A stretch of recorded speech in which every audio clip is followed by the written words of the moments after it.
You're watching Crack the Code. Boom shakalaka. Hey. Welcome, everybody. This is Crack the Code. I am Tayamu Denku. That's my homie Roman. And tonight, special guest, the one and only, the one and only Brian Colin in the house. What is going on, man? What's going on is you're probably the first podcaster in years to pronounce my name correctly. So thank you for that. Yes, Brian Colin here. I am what am I? I'm an international award-winning animated filmmaker. I'm in the International Video Game Hall of Fame. I'm a grandpa, and one or two of the grandkids is upstairs trying to go to bed, so I'm going to try to keep it low. All right, man. Well, let's let's jump right in. So Bally Midway, how does that start for you? How does that world start for you? I fell bass backwards into it. I was a filmmaker in school. I did a lot of films in high school and college. I was going to be a filmmaker. I had a gal drop out on me in my senior year, halfway through a production. So I had to scrap that. And so I decided to, because I could draw in college, I was doing newspaper ads for bars and stuff like that, and had a weekly cartoon strip in the local paper. And because I could draw, I did an animated film that ended up winning a lot of awards. And out of college, I'm flipping burgers in the daytime. I'm running my own ad agency at night doing ads. And I see an ad for the Bally Midway company, and they wanted an animator. So I'm thinking, what would a pinball company want with an animator? And I thought, oh, great. They want me to do paint back glasses, because you paint the back of animation cells. And they're like, no, we've seen your animated film. We want you to do animation for video games. Pac-Man? Really? I was very nice about it. I said, well, that's very nice. I'd love the job, but I do have a successful ad agency. I make $300 a month. And the gentleman interviewing me, he's like, yeah, I think we can do better than that. And they called me up and they offered me the job. And I really, and they offered to pay me actual money, which was different than the free beer and pretzels that I was pretty much working for everywhere else. And I got the call. I was with some friends and I tried to make a joke out of it. I said, that's it. Childhood's over, man. I got a real job. And I choked up. I mean, I'm, out of college. And man, was I wrong. It has never been anything like a real job. And childhood, obviously, look around me here, is still going on. It was the best possible thing that could have ever happened to me. From day one, I realized how much I didn't understand about the industry, because I wasn't really a video game player.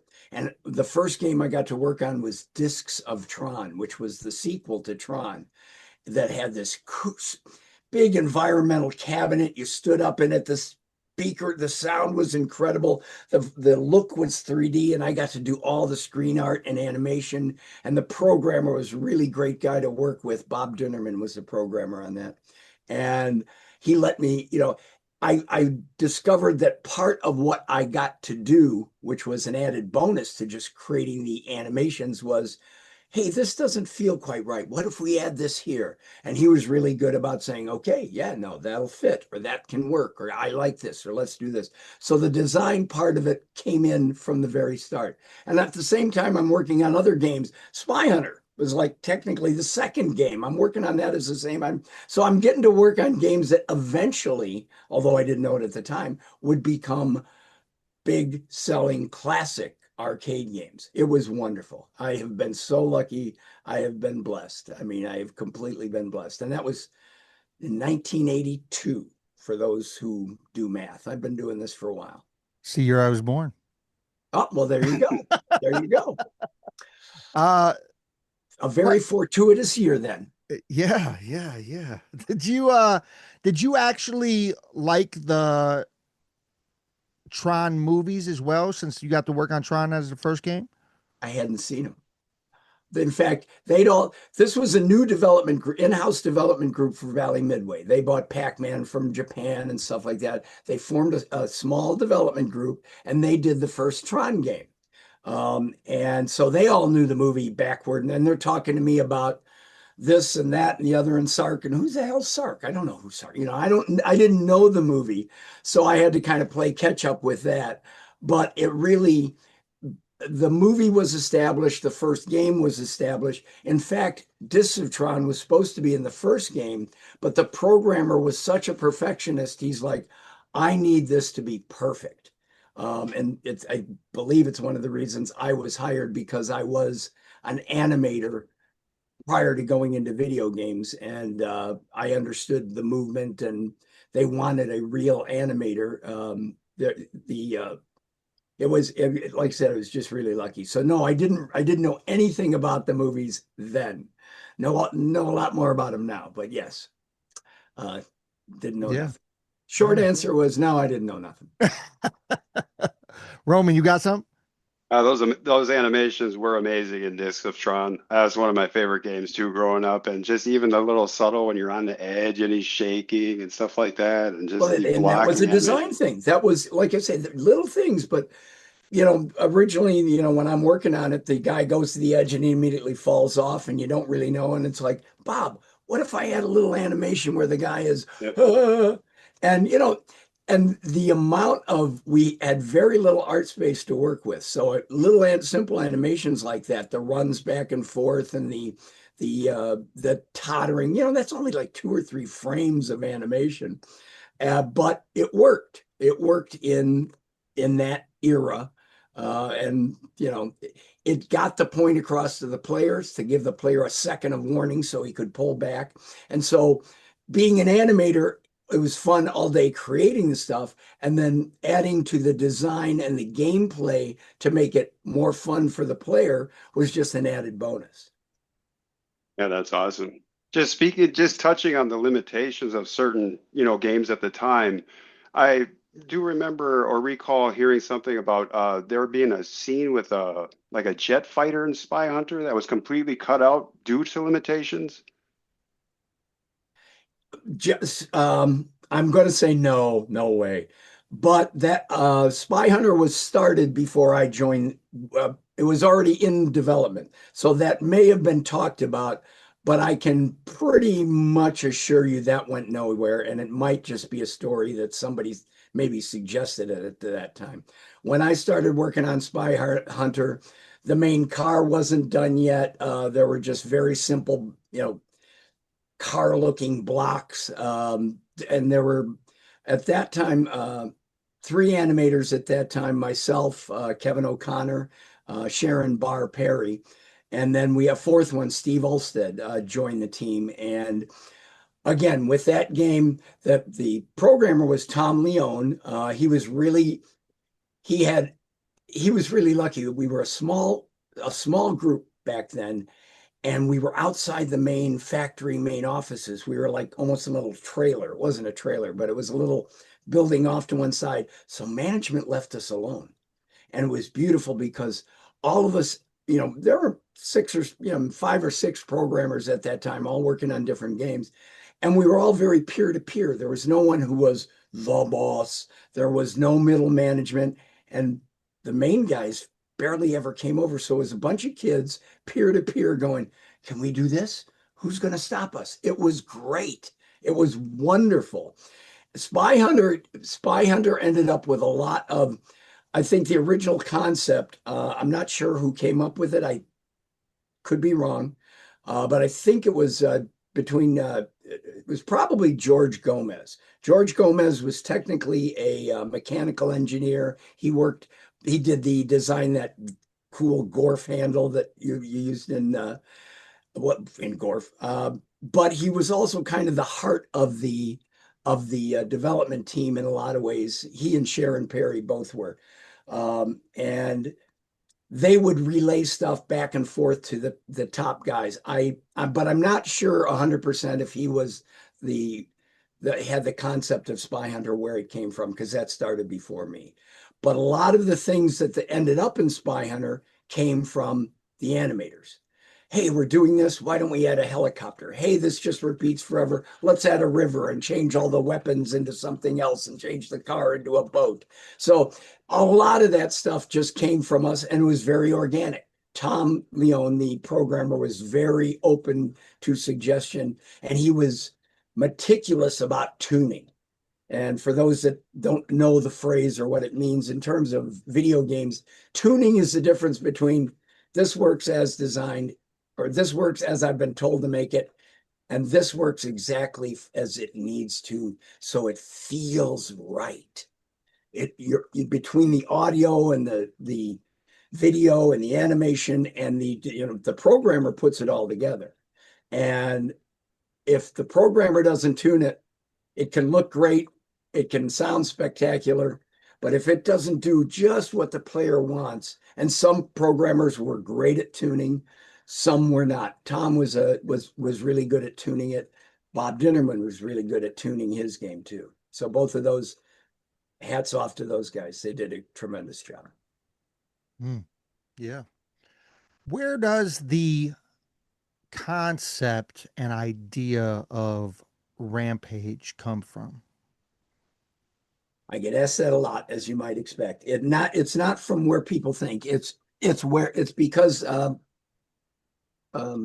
they told me I couldn't do something. I over the years I've figured this out. I didn't know it back then, but if I'm told I can't do something, that's a little bit of, I like the animation, I like contributed to the design, but if somebody says you can't do this, first thing that goes in my mind is why not? And then I'll ask the programmer what his challenges are, and I'll ask the hardware people what their challenges are. And I'd done that on some previous games before Rampage. In fact, quite a few things that we can't do with this hardware. We can't, make the screen move sideways. Those background blocks don't move. Okay. Oh, wait a minute. I want this to, this other company, no, they do it. Our hardware doesn't do it. So I came up with a way to fake scrolling working on a game called Sarge, in that I asked the programmer if he could rewrite the columns really quickly, one at a time. And we kind of, as long as it went fast enough, we faked scrolling. Cool. I had just finished a game. We were just come back from a trade show, myself and Sharon and Mike Bartlow, the sound guy, and a guy named Jim Belt, who was a marketing guy. And I'm saying, I want to do big background animations. We can't do it, Brian. Can't do it. Now, the hardware, you've got a rectangle. You can't do anything with a rectangle. It's like they don't move. Yeah, but no. Will they give us more? No, they won't do this. Will they? No. And then finally, I think one of them said, you've got a rectangle. What can you do with a rectangle that doesn't move? And it's like, okay, wait a minute.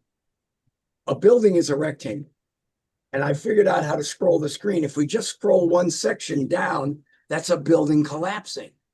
We cover up the front with a little foreground smoke. And what knocks down buildings but big monsters? And the four of us went nuts. I went and grabbed a programmer, Jeff Nauman, and said, Jeff, if we do this, can we do that? Yeah, we can do it. We all knew from that moment we had next year's #1 game. I wrote it up that way on the first line of the design document. Is like the psychology of Rampage, or why this is next year's #1 game. We ran in to see the new manager of the office at that time, and he said no. So he wanted something that's like, no, I'm going over your head. I went to the head of engineering. Engineering guy laughed. I said, so we can do it. He's like, no. You can't eat people. You can't be the bad guy. And the top three guys, no. Jeff and I started on it anyway, because I wanted to prove that we could do what I said we could do, even just because the hardware guys said it couldn't be done. And to be fair, back then, we're talking 1985 is when we started working on it. Arcades were still the bad guys. people in suburbs didn't want an arcade moving into their neighborhood because it would bring a bad element into, I don't know if they were thinking hippies or greasers or bikers or who knows, but uh, Valley Midway was very sensitive to that. But even though we started on it, 3 weeks later, which had nothing to do with us, the top 3 guys got fired. Valley fired the top 3 guys at Valley Midway.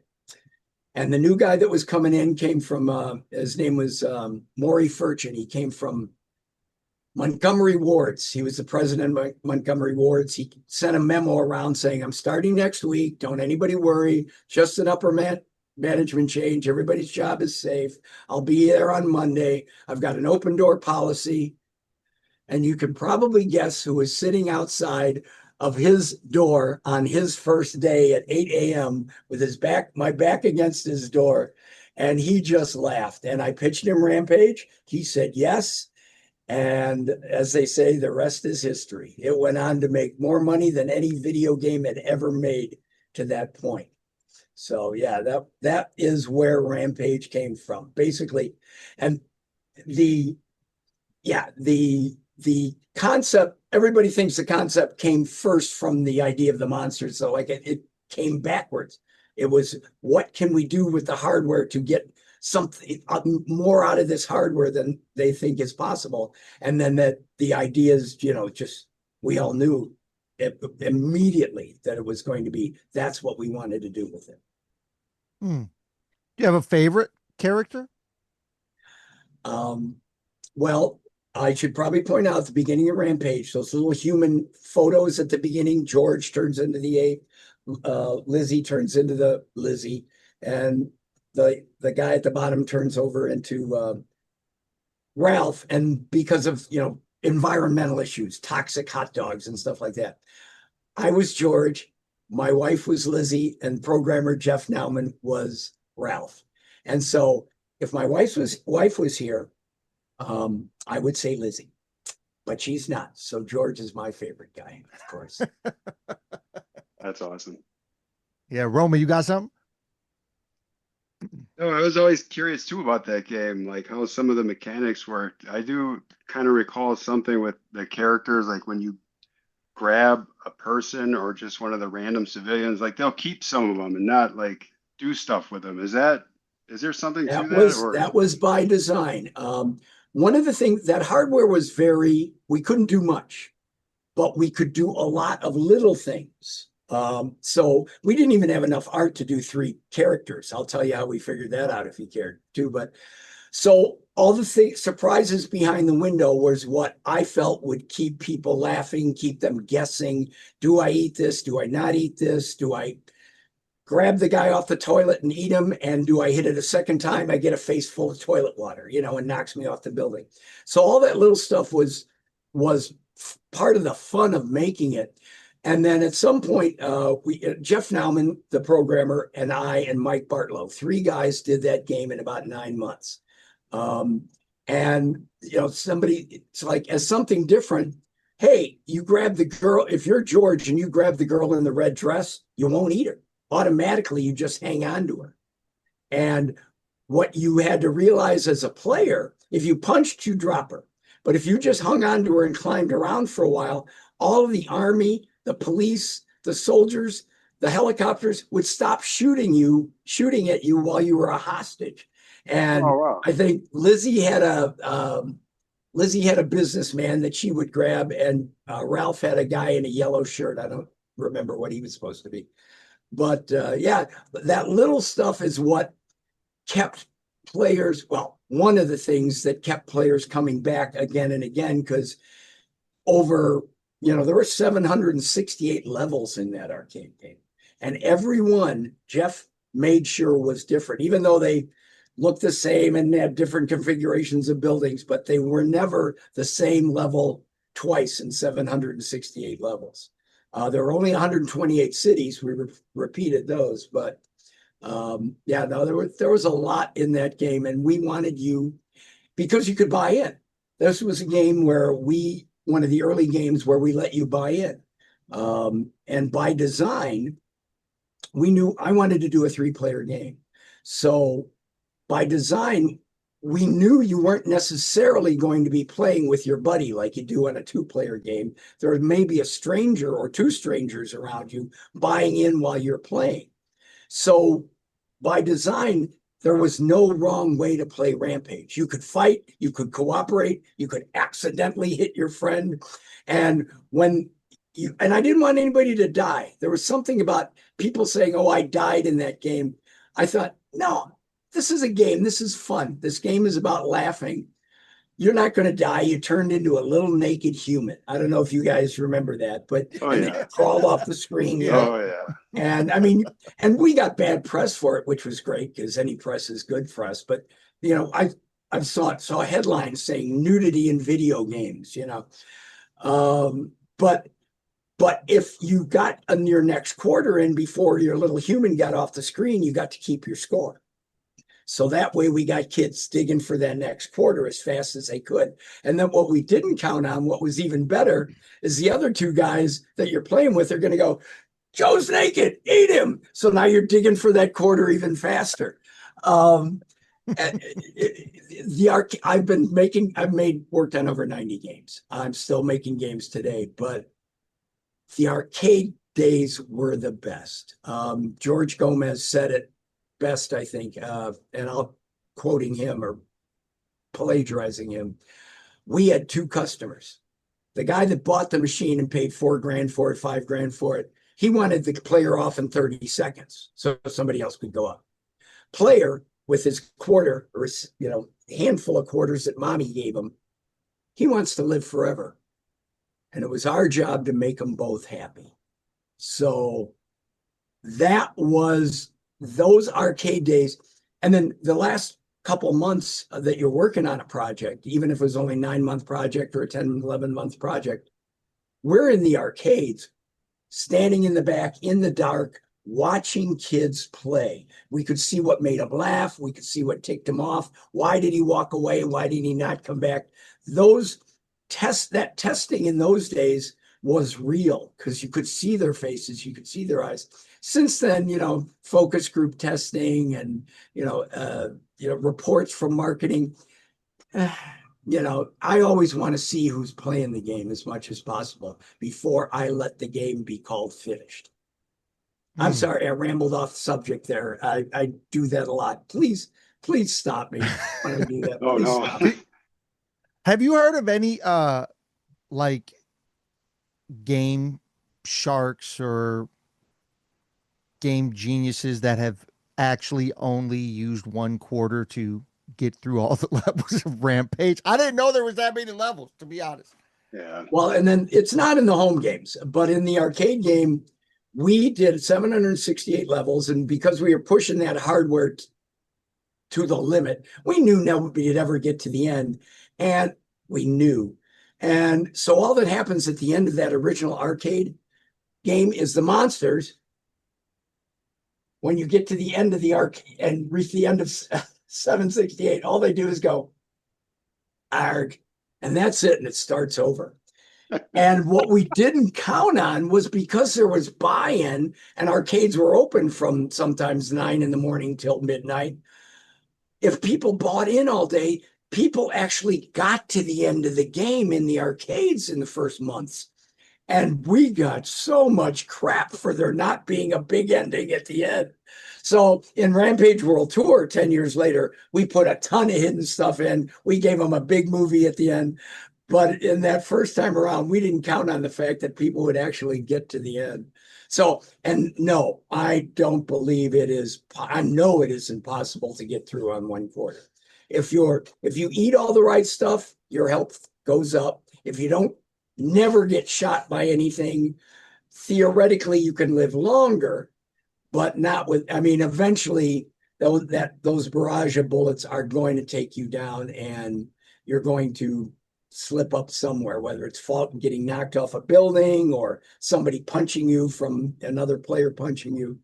I'd have to say I'm pretty certain no one's ever gotten through 768 levels on one quarter. Now, feel free to let these guys know if I'm mistaken, and they'll verify it. I won't.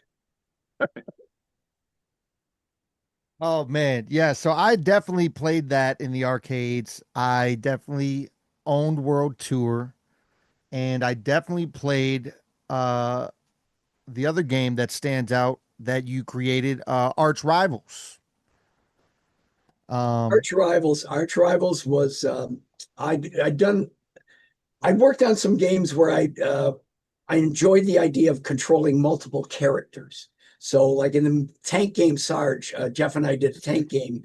I said, okay, let's not just let it be a tank, though. How about a tank and a helicopter? You can run from one to the other and you can fly and shoot this way and drop bombs, or you can drive on the ground and blow things up. And you can play against the other player, or the two of you can gang up against the computer. So we did that. And I kept trying, over the years, we kept talking about other games with controlling multiple characters. And Jeff walks in one day and throws an airline barf bag down on my desk that had B-ball written across it. And he goes, Brian, I've got it.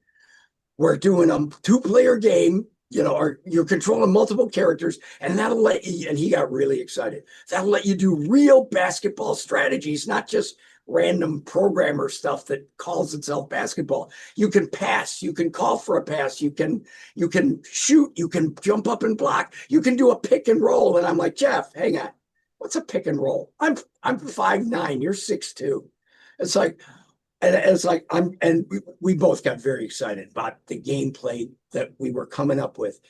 But I said, you know what?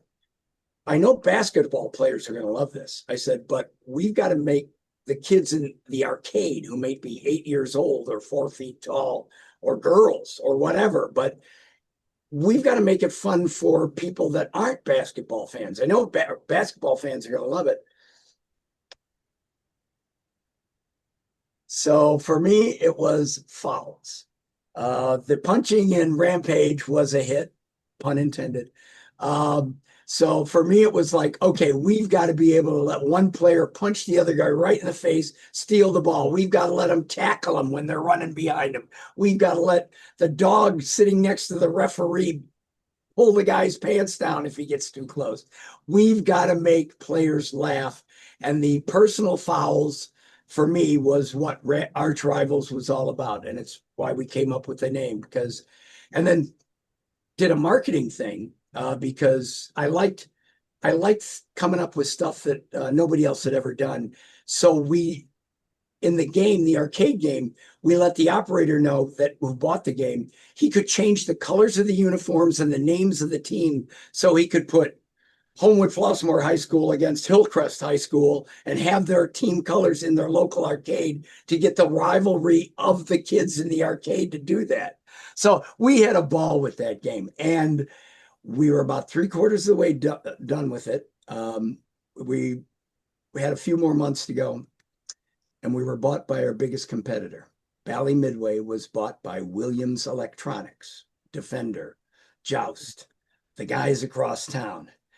Jeff and I were the only two video game designers they kept, and we finished Arch Rivals for them as the last couple months, and it came out.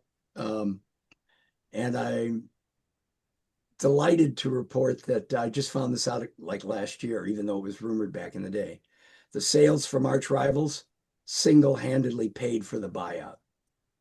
If Bally had just hung on for a couple of months, who knows? But the guys at Williams Electronics were great to us, and we fell in there, and we finished Arch Rivals for them, and then we did Pigskin for them. So, which was Pigskin was remember going to that. be a I football remember that. version, but Yeah. at the last minute, or not at the last minute, Williams already had a football game in the hopper. So we changed it to no first downs, no timeouts, no rules rugby, with Huns against Vikings with battle axes and torches, and we had a lot of fun with that one too. And then in that one, you were controlling 6 guys at once. So, all right, enough of that. Again, I ramble. Do you think that without Arch Rivals, NBA Jam doesn't exist? I know it doesn't exist. We created that gameplay that a lot of games ended up emulating. Now, yeah, no, it I could tell a lot of stories about it, about what a lousy businessman I am. But yes, we we were asked to do a no, never mind. I'm not even going to go there. But yeah, no, I can say pretty confidently that the gameplay came straight from Arch Rivals. They did a tremendous job with the video. That kind of thing was never anything I wanted to do because I didn't care for the idea of taking video. I'm a cartoonist. I wanted to make my own characters, um, uh, which is why we never went that route with because the license for various baseball leagues and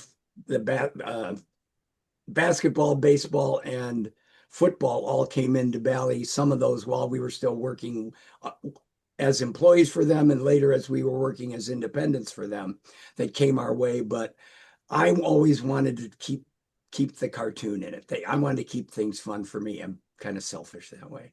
So, but yeah, I would say that most fans of NBA Jam, and it's a great game, and a lot of that goes to the guys that made it did a tremendous job, but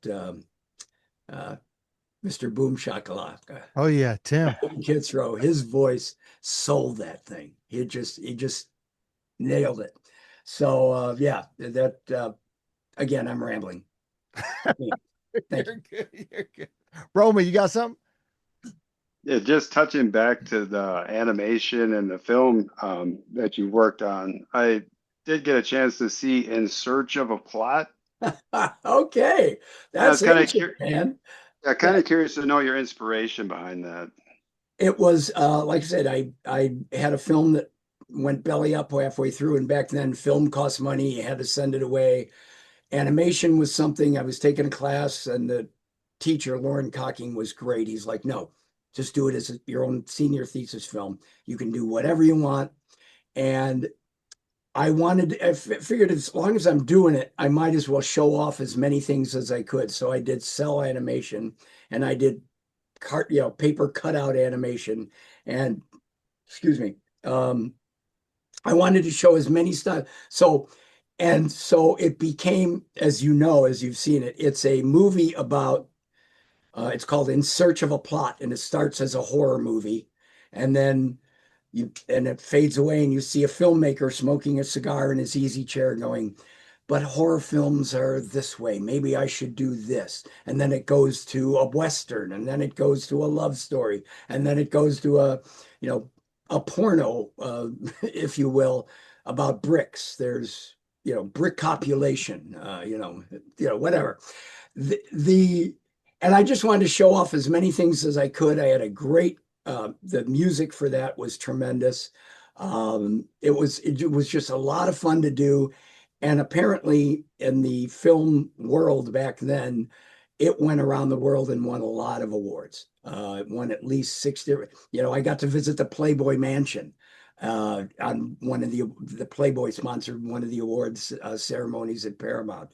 In fact, Hugh Hefner's parrot bit me, but that's another story. I'm digressing again. But yeah, it's on YouTube, the Brian Colin channel, In Search of a Plot. What'd you think of it? Did you laugh? Oh yeah, I definitely laughed. And I love that style of animation too. It's just very classic. So it's always timeless in my book. So Thank you. Good. Yeah, no, I had fun making it. Yeah, I've been man. very lucky. I've had fun doing a lot. I've been I've been blessed. I've said it before, I'll say it again. When you were animating and creating games at Bally Midway, like when like consoles, because General Chaos was exclusive to Sega Genesis. Right. Did you know that that was going to be a thing before you created that? Like that was a for sure, like just that console? Well, there's a couple questions in there, and I'm not sure which you want me to answer, so I'll answer them all. Um, Bally Midway was very much they were making machines. They had a factory. They had people on the line. They kind of from the top down, they said, let's not make anything that can go to home. And I was, even at the time, I'm like, you can make money off the licensing of a game, just by saying based on the arcade game. And they did some, so most all of my games ended up going to one port or another over the years. But they were very much against that. They wanted to stay a manufacturer. That's what they understood. After we were bought out by Williams, Jeff and I did Arch Rivals for them. We did Pigskin for them. And then I got contacted by a producer at EA who said, you want to come work for us in California, in Silicon Valley? And I'm like, no, I love visiting California, but I've got a wooded acre here in the, out in the countryside outside Chicago, and I can't afford an acre in Silicon Valley unless you're going to be paying me a huge amount of money. And we went, and remote wasn't a thing back then. It's like, could we work for you remotely? And they're like, no, I'd be a remote employee. No, we can't do that. And finally, after 9 months, they said, all right, what if we gave you the money to start your own company? Okay. So I talked it over with Jeff, and he was agreeable. We left Midway on good terms, the new Williams Valley Midway, now calling themselves Midway. We left them on good terms. I hopped on a train, went out there, and we pitched them General Chaos. It was a game where you're controlling multiple characters. It was a battle game. For those of you that don't know, it was probably the first, definitely the funniest real-time strategy video battle game. Just 5 guys, each with a different type of weapon, a flamethrower. One guy's throw grenades, another guy has a machine gun, one guy has a bazooka. I felt that it was going to be kind of it's all about positioning and then hitting that fire button. And while because it was real time, not turn-based, while I'm doing this, you're doing that. So I'm moving my guy here and you're moving your guy there, and it's real time. So it was chaos. It was, and then of course I made it ridiculous. I made it silly. In fact, EA at the beginning said, after we pitched it, they said, hey, we like the game mechanic. Why don't we do it with street games? That'll be more contemporary. And I said, no. I said, I got little kids at home. I want them playing something that's far removed from the real world. I don't want street games fighting. I want guys in silly helmets from World War I or World War II. I want, when they blow up, it's going to be Looney Tunes violence. There's a skeleton there that crumbles into the ground, or the guy burns up like a matchstick. That's the humor I want, because that's the humor I grew up with, was Bugs Bunny and Roadrunner and, Elmer Fudd. There was nothing horrible about a shotgun sticking your finger in it. It's blowing up in someone's face. That's the humor I wanted. So EA said yes. And it was if not their number one, it was close to their number one original title the year it was released. General Chaos was.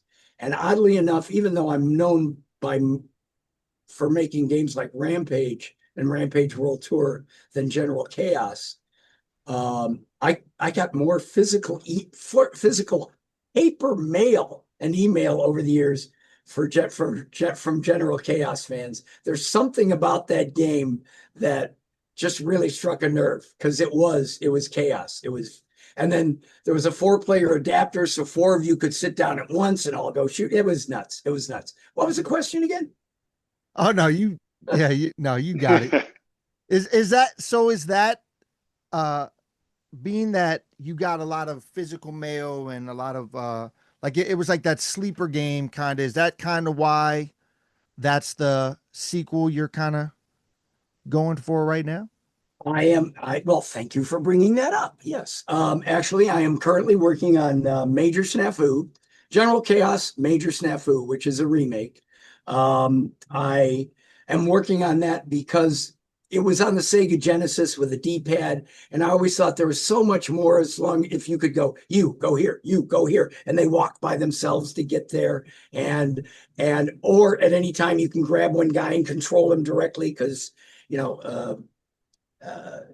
calling the shots is what you're doing as the general, but calling the shots is even more personal when your finger's on the trigger, you know. So I wanted to do so much more with it. I started it 10 years ago, actually. Um, Launched a Kickstarter and went out for my first ever podcast was with Kumal and Emily with the indoor kids in LA. I'm getting on the plane to fly out there to talk about it and other things.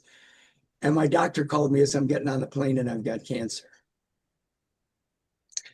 So that did not go anywhere. Immediately in the next few months, kind of shook everything up for a while. I'm okay. Life is good. It shook up the company as well and we went from like almost 30, almost 40 employees down to a half dozen in a matter of months. But after a few years, I'm better. I'm okay. The company's getting better. I decided the time is right. I made the announcement out to all the fans that had been contacting me about missing the original crowdfunder. We're going to start it next week. Get ready. The week before the pandemic was announced in 2020. So this time I didn't announce it. We just started on it. We've been working on it for a few years now. It's a self-funded passion project coming out of our own pocket. So it's one of these things where whenever we're between other gigs, we can work on it. I can pay the guys to come in again and I've got a lot of great people working on it, industry veterans that have worked on arcade games back in the day with me, young up and coming guys that are just getting into the industry. Everybody's enthusiastic, but we're all working on it remotely. We're about 75% done. It looks fantastic, but I'm in my 70th year now.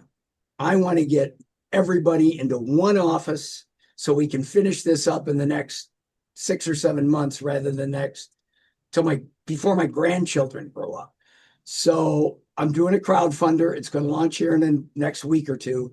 You can see it on Steam right now. You can read about, see it as a Kickstarter pre-launch. And I say industry veterans. Tim Kitzrow is going to be doing Tim Kitzrow, Isaac Wells, Mr. Boom Shakalaka, Skeletor, Tom Perry, and comedic radio DJ in Iowa. They're doing the voices of Major Snafu, General Chaos, General Havoc, and Major Fubar, as well as the squealing sounds of pain and everything else that they might do. I don't know. It's going to get ridiculous, but the Kickstarter's coming soon, and I've run out of steam. What else do I need to say about that? My company is Game Refuge. You can find out about it on the Game Refuge website. Or a subset of Game Refuge / Major Snafu. What else? General Chaos, Major Snafu. I think I've covered it all. Yeah. I'm looking forward to it, man. Oh yeah, for sure. Roman, you got something? What's your favorite food? Great. Oh man, that's a tough one.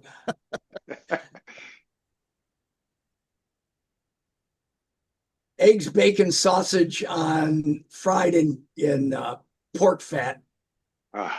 Every morning, four eggs, 2 pieces of bacon, a big sausage patty on a huge piece of rye bread fried in bacon grease. Awesome. That's awesome. I'm very thin. Yes. That sounds good, man. Sounds like what I want for breakfast tomorrow. That's if we don't count beer.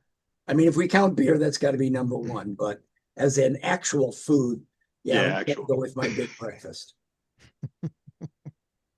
Are there any? What's your favorite food? Okay, wait a minute. What's your favorite? Mine's pizza. I always go with pizza. That's my first. What kind of pizza? Where do you live? Okay. Oh, I'm in Wisconsin, so we get the good cheese. So just a good cheese and sausage. Okay. Yeah, but he's in Chicago, which is claimed to be the best I know, Pizza. that's what I hear. Well, the Pope thinks so, I'm told. I actually live in the town that where the Pope he gets his or used to get his favorite pizza at. So Oh, okay. My crate. wait a minute. If I plug Aurelio's, somebody at Aurelio's, next time I come in, free pizza. Thank you. All right. What's your favorite or food? Uh, I'm uh I'm probably authentic street steak tacos, Okay. like corn tortilla. Got to be a steak. Got to be a On, steak. You like the corn tortillas better. Yeah. yep, Okay. All right. yep. Onion cilantro. Okay. That I get it a lot late night food because I do music on the side. So like when I get done with shows, those are like the main things still open is the Mexican food truck. So And you're in Wisconsin too, so you can't do Waffle House. no, No. no. Oh, but No. we got George Webb's here. I don't know that one. So George Webb is like Waffle House, except it's here. It's pretty much it's like the same concept and idea. Like Little counter, you're watching everybody cook the stuff. Yeah, I love that. exactly the same. It's like pretty much exactly the same as Waffle House. I love going on. I get invited to shows a lot as a guest speaker, and I love going anywhere down south of the Mason-Dixon because I do love. Well, I told you what my favorite food is, so you can tell where I go to Waffle House for. All right, enough about food. What else we talking? You were actually in Cincinnati the same weekend I was. Oh, I didn't bump into you. No, well, you were doing the convention, but I was actually playing a hip hop show there. Oh, okay. And then and I was in bed by the time you were playing, I'm sure.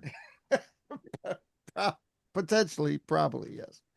But yeah, are there any games that you always wanted to be a part of and work on that you didn't get a chance that you didn't get to that potentially crossed your desk that you didn't get a chance to work on? Yeah, a couple. Yeah, I mean, I'm known for my hits. I'm not known for my turkeys. Believe me, I've had quite a few. Not too many, but yeah, I'm in the early days, I was pretty lucky in that, like I say, in the early days, management left us alone. We got to try anything we wanted to try. I had some that didn't get produced because of one reason or another that I would have loved to either revisit or, the programmer quit 3/4 of the way through. So this didn't happen. I never got told no much. Oh, I do have a no that I was told. After the success of Rampage, they wanted another 3-player game, so I did Xenophobe. 3 players running around, side-scrolling. Hardware didn't scroll, but I faked it. Side-scrolling characters running around the spaceship, killing aliens one by thousands by the hundreds. And after that did very well. So they wanted a 4-player game, and I've been in an underground comic book shop, which is what they were back in the day. And there was a black and white comic that I discovered, and I thought, and I love the art style. It was black and white, and it's like I just had never heard of it. It was an underground comic book store. I ran into the office the next day. I threw a couple of issues down on the thing. I said, "This should be our next 4-player game. I know just how I would do it." Blah blah blah blah blah. And my manager looked at me and said, "No, nobody's going to play a game called Teenage Mutant Ninja Turtles." And I'm like, "We can get the license." I said, "This black and white. They probably haven't talked to anybody. Nobody's going to play. We're not doing it." So I forgot about it till about a year and a half later when Konami came out with it, or whoever came out with it next. But yeah, I was told no on Teenage Mutant Ninja Turtles. Dang. Over the years, basically, once I became an indie, I've done a couple of games that came from within, but more often than not, it's a client coming to me saying, "I've got this license. Can you do Star Trek Voyager?" Or "I've got this. Can you do a Facebook game for the around this theme or something like that. And I would say yes if it looked like something I could bring something to, or as long as somebody gives me a box to push against, that's what gets me excited. That's what gets me really going. And so I've been pretty lucky. I haven't had too many games where I haven't got to do what I wanted to do, because most of what I get paid to do is somebody coming to me and saying, "Hey, can you do something with this?" And then if I don't think I'm going to bring anything special to it, I say, "No, no, go find somebody else." I mean, I say that again. I'm not a great businessman, but I've been pretty lucky with what I've been able to do, and the fact that I've been able to do it for 44 years. Hmm. Yeah, Roman, you got And again, something? I rambled. Does it feel like it's been 44 years?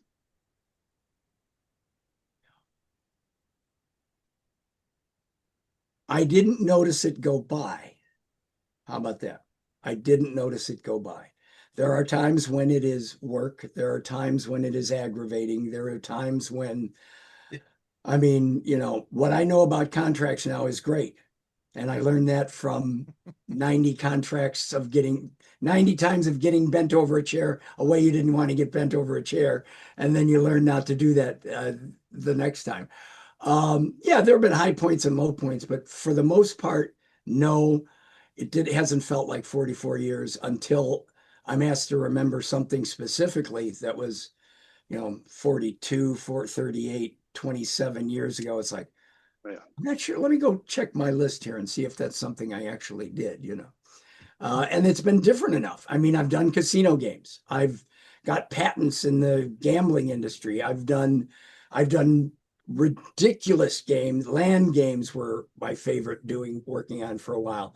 I've done some big licenses with, run into some big celebrities doing games based on TV shows. I've done adver games where the company that hired us to do it ran it for like 8 years in a row, and hundreds of people would line up every day for a week, every convention to play this game, while hundreds behind them are watching their faces on the screen. I mean, so many fun things have happened that are so unlike the thing that happened before.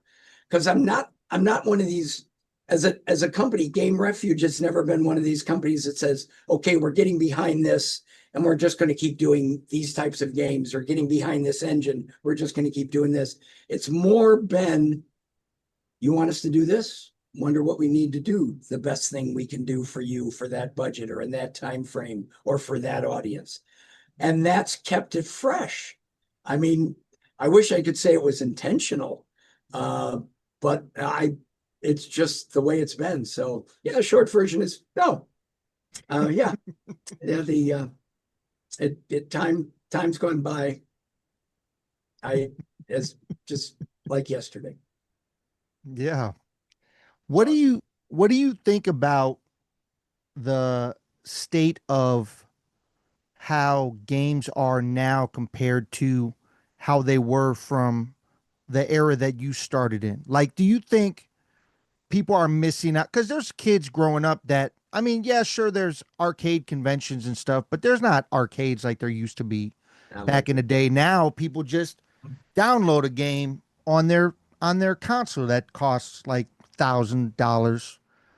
I mean, yeah. What do you think of the state of gaming now compared to then? I would say you have the answer to that.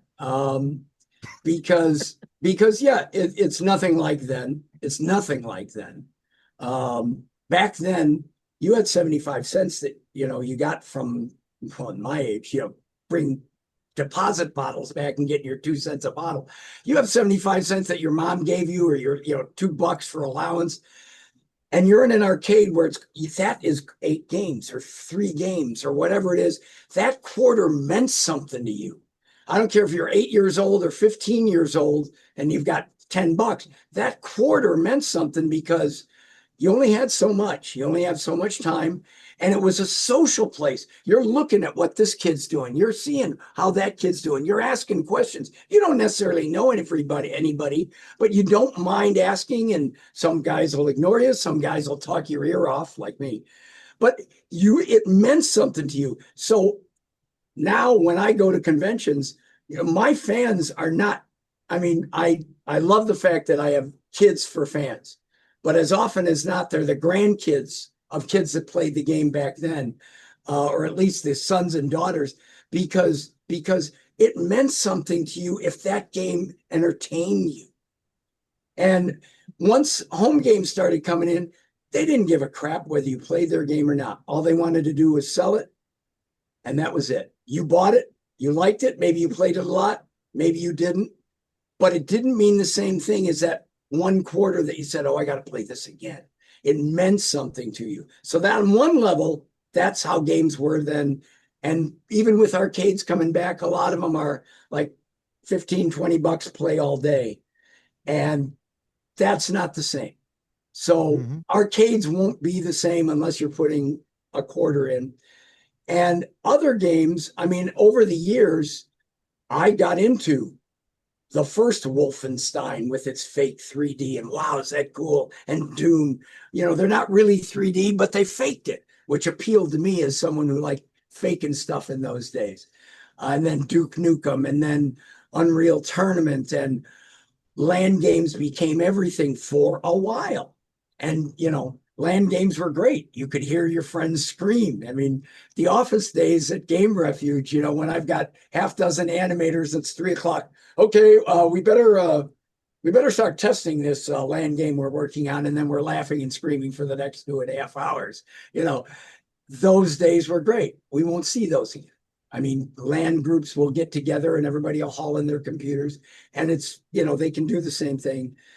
Bigger games got bigger. I got to the point where I think it was probably Half-Life where I finally said, okay, I'm done. I'm not spending weeks finishing a game only to have it get harder, to where I got to spend 5 nights killing the final boss. No, I can't do that anymore. And so any game since Half-Life, I counted on my teenage son and my growing kids or my employees to say, okay, I'll sit there and watch you play this. This looks really cool. I like this. Oh, they're making a movie out of Uncharted. Wow, cool. Or whatever it is, or Lord, whatever. So games have changed. Games have evolved. Will they ever be the same? No. Will the memories of the people that played the games they loved along their lifetime always be good? Yes, if they love them. I can't speak to why they're better then or now, or if they were better then or now. I can speak to what I created was fun for me, and I've been very lucky that it made a lot of other people happy. I mean, the best thing about going to these trade shows is someone coming up and showing you a picture of them at 9 years old, screaming with laughter as it's a photograph their mom took of them getting the cart for Rampage, something like that. I mean, it feels so wonderful. I can't even begin to say how great that feels. So Yeah. yeah. All right. I didn't answer your question. I kind of evaded it. What do you think? Better back then, better now? What's the difference? So one of my standout memories from the arcade days is laying on the ground, throwing a fit that my mom wouldn't give me more quarters so I could finish, which I showed Roman at the game convention so I could finish Bad Dudes. Ah, there you go. And you will never forget that. Never forget that. What about Roman? What about you? I mean, what do you think? Because I mean, me and you, we both play the newer age, of gaming too. But I mean, what do you think? You got those arcade memories? Yeah, it's kind of a toss up for me too because I still love the old games and I love the new games just as much. But yeah, there is definitely nothing like the arcade, the energy, the excitement, just there was just so much to it. And Yeah, you'll never get that with a console game, but I feel like with console games, it was like your family was all kind of together and involved, and that was different than the arcade, and that still meant a lot to me Right, as well. right. Well, Yeah, and I'm lucky because, a lot of my games were ported. So when I'm talking to fans now at shows, they are talking about playing the home versions of Rampage or Rampage World Tour or Xenophobia, whatever they're talking about. And they're talking about playing with their big brother who, they could beat him when they played Arch Rivals. And I mean, and that kind of stuff was by design. When Jeff and I were making Arch Rivals and Pigskin, if one player is like kicking the other player's butt, we cheated for the loser. We want, and why do we do that? People are shocked. Why would you do that? It's like we did that to make both players have more fun. You're beating up on someone all the time. You're not going to play it anymore. You're not going to play your brother anymore. But your brother starts coming back. It gets more fun for you, and your brother's more excited. I mean, and Yep. all the little things in the arcade game that we would do to make multiplayer games are my favorite because the player brings his own fun. And the fact that, yeah, we tilt it this way a little bit and then we tilt it the other day. And in some games we kind of let in Pigskin you could bribe the referee between quarters, or you send in the troll and the troll would come and fight on the loser's side because he's getting beaten up so bad. And then he'd kick the other player. So, but we made it fun and we balanced it out. So both players would keep having fun coming back. Arch Rivals, I got to share one thing since you specifically talked about Arch Rivals. You get so much time for a quarter, right? Clock runs out, the game stops. It didn't. It did not stop. You're dribbling that basketball, the game went to zero. It's scrolling back and forth. Again, fake scrolling. It didn't really, hardware didn't scroll. You're playing with the other guy, you're doing this, you're passing, whatever. That clock has been zero for 10, 15 seconds. Players don't even notice it. The next time someone shoots and the ball goes up, the horn sounds and the clock stops with the ball over the basket so that you'd put in another quarter to see if it went in or not.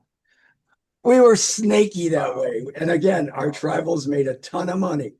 And again, that was part of the fun for us, obviously. Yeah. All right. I don't want to keep you too much longer, but Yeah. real quick to touch on you talking about the tilting, so both players could have a chance. That actually just made me think of how I wish a lot more games were like that because you're right. My brother literally will not play certain games with me at all because I'm really good at certain games. He will never play college football against me ever again because I used to whoop him and he hated that. So he would never play with me again. And then he'll never play Mortal Kombat with me ever. So like I I understand what you're saying and yes, that should probably be a thing in a lot of games actually. And it's definitely not now at all. And there's a lot of, like I say, the arcade memories are my favorite. I mean, every title I've worked on over the last 44 years has got stories behind it. Some I could share, some I better not. But the arcade games were consistently, for me, the best memories because it was all new. And again, I had no idea we were kind of in the center of the arcade universe here in Chicago. Williams on one side of town, we were miles away at Valley Midway, and California even came into it late into the arcade side of things. So, but at the time, we were just a bunch of kids going, "Wow, we get to do this!" It was great. It was great. Yeah, yeah. Yeah, so we're each do one last question.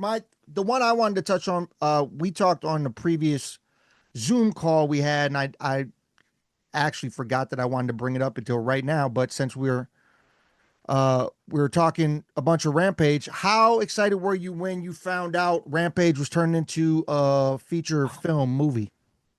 I was delighted. It was about 30 some years after I'd made it, but and I figured, like, you know, most people figured, it's going to be terrible because all video game movies are terrible. And I wrote Warner Brothers and said, hey, I came up with Rampage World Tour. I can give you information on the backstory and what, who Scum Labs was and why they called. And I got a polite, don't call us, we'll call you letter from them. Then The Rock attached, and I got excited because it looks like, hey, this might really happen now. And then I got a casting call from someone in Chicago who knew I was, the creator. And then while I'm working as an extra, so it doesn't get any better than that, right? I'm working as an extra, and the assistant director goes, "You, can we shoot a cameo?"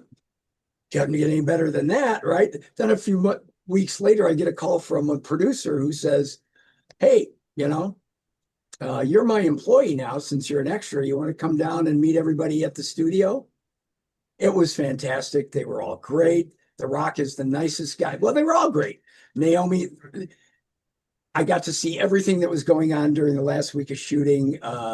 They were all tremendous. Then a year later, the test screenings are out. I get a call from friends in LA who said they saw my cameo. My face is like 15 feet tall, and the Sears Tower is coming down on me. And so I'm at the premiere with my wife, and I'm sitting there in the going, okay, here it comes. Here it comes. Hey.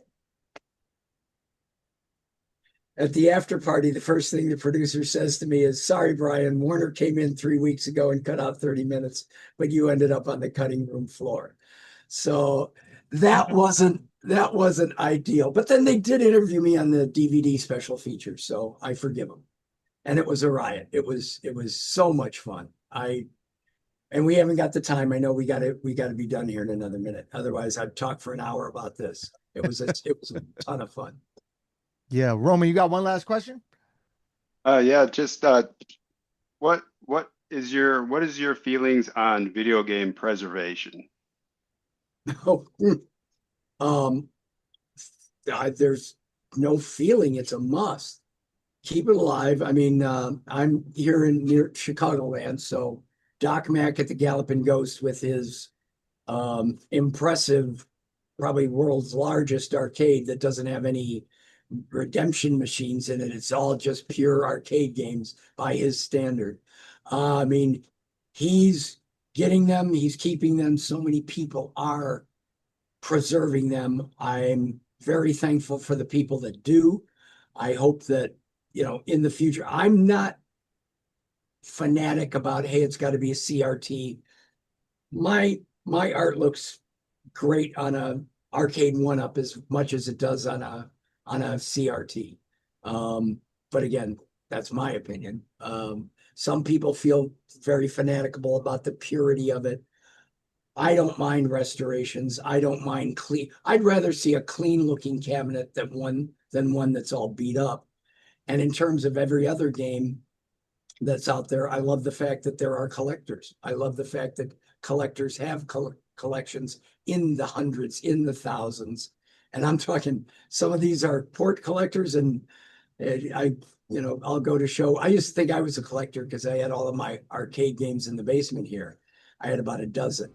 Then I run into a collector that has warehouses full of arcade games. It's like, I'm not a collector. So yes, I feel strongly that, I'm very grateful for arcade or for video game preservation of all kinds. Yeah, man. Well, this has been awesome, man. I am Tayamu Denku. That's Roman. Tonight we were talking to Brian Colin. Make sure you go check out GameRefuge.com. If you are not familiar and aware, check that out. And this has been Crack the Code, where we level up the conversation. Thank you again, Brian. We appreciate you to the fullest, man. This has been fun. Thanks a lot. All right, man. Thank you.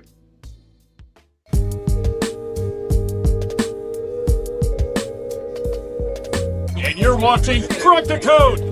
Boom shakalaka.